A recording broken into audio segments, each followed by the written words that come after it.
Welcome to the BK Show. Today we're going to talk about the Shoei RF1200. This is Shoei's bread and butter helmet. This is what they sell the most of. This is many people's everyday helmet. It's my everyday helmet. So I'm just going to talk about some features that make it different from the 1100 and some new features that make it awesome.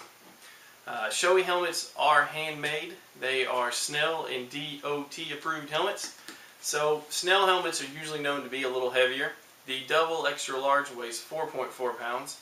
This being a large, it weighs a little bit less. One thing that somebody who wears a Shoei always knows is how great they seal up and how great the airflow is. So they've kept the two vents up here from the 1100. They've kept the chin vent down here. It's still dual stage, just a little redesign. You've got the wide open and you got kind of a halfway, then you got fully closed. They have added from the 1100 a forehead vent.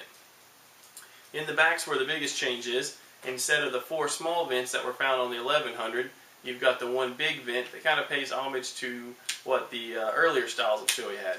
This is real easy to open while you're riding down the road. Instead of having to go back and do 1, 2, 3, 4 vents, you just got to reach back there and do one now, and you're wide open. So these helmets seal up really well. Anybody that's owned a Shoei can tell you when this thing's closed, it's closed, and very minimal amounts of air getting through there. I've had contacts before and it just had LASIK, still have dry eyes, so I love this feature about the air not blowing right in your eyeballs.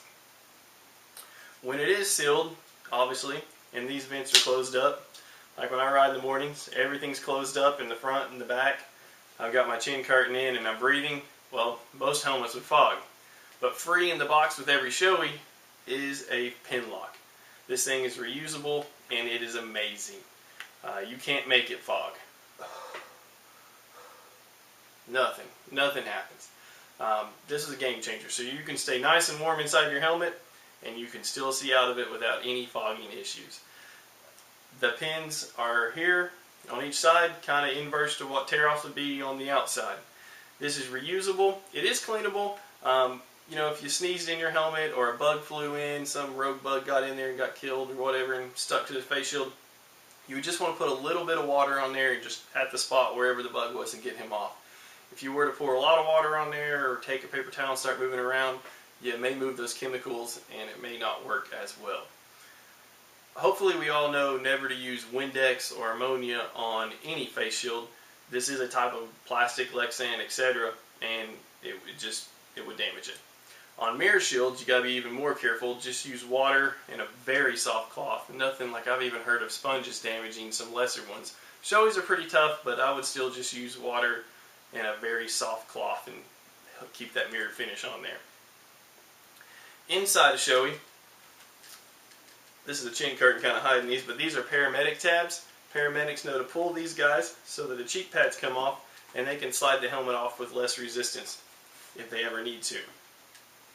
This is completely rebuildable, washable. You can take it out, get different sizes. So if you want to customize it to your head, you can do that. Thicker, smaller, whatever.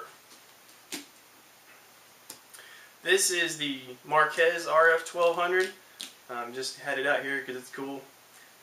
I usually wear this face shield on that matte black. It looks really good. But I think that's pretty much all the highlights I want to cover today on the 1200, and I thank you all for watching the BK Show.